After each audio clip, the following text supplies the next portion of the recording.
سبق نمبر 10۔ آج کے سبق میں ہم انشاءاللہ ملتی جلتی آوازوں والے حروف کے بارے میں پڑھیں گے۔ وہ حروف کون کون سے ہیں؟ حمزہ، عین، تا، طا، ثا، سین، صاد، حا، ہا، ذال، ذا، ظا، قاف، کاف۔ آج انشاءاللہ ہم متشابہ الصوت حروف کے بارے میں پڑھیں گے، یعنی وہ حروف جن کی آواز ملتی جلتی ہے۔ اب ان میں فرق کیسے ہوگا؟ تو سب سے پہلے ہم حمزہ اور عین کو لے لیتے ہیں۔ حمزہ کی آواز سخت اور جھٹکے والی ہوتی ہے، جیسے حمزہ زبر ا، حمزہ زیر ای، حمزہ پیش او، ا ای او۔ جبکہ عین کی آواز قدر نرم اور بغیر جھٹکے کے ہوتی ہے، جیسے یعلمون، عین زبر ع، عین زیر عی، عین پیش عو، ع عی عو۔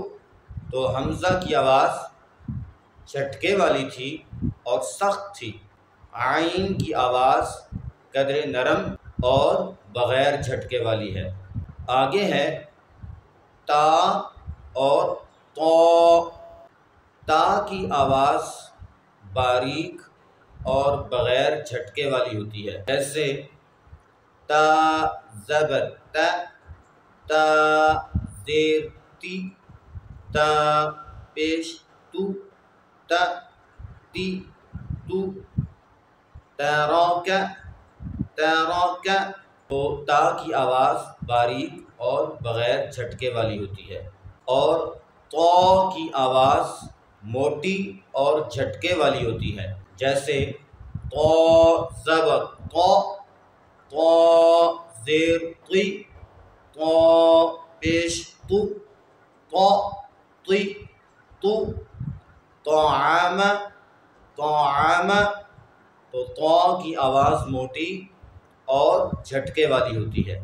مزید آگے چلیں، سا، سین اور صاد۔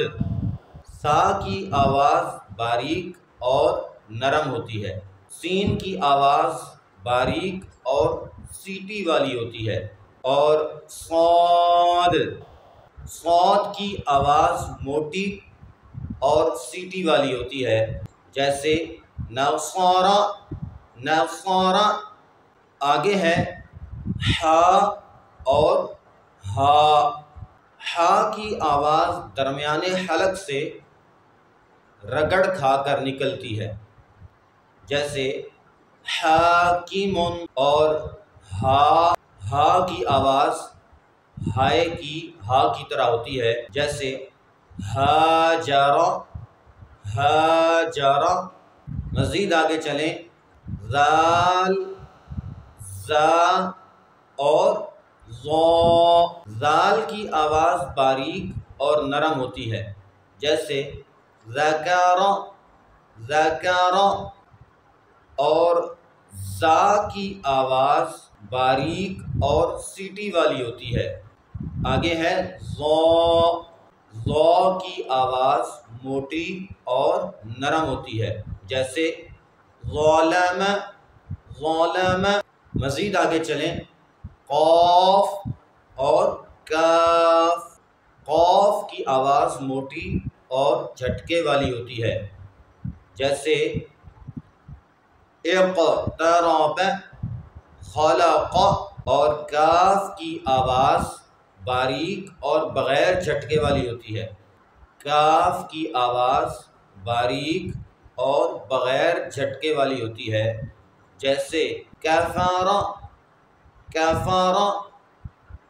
تو آج کا ہمارا سبق ان حروف کے بارے میں تھا جن کی آواز آپس میں ملتی جلتی ہے،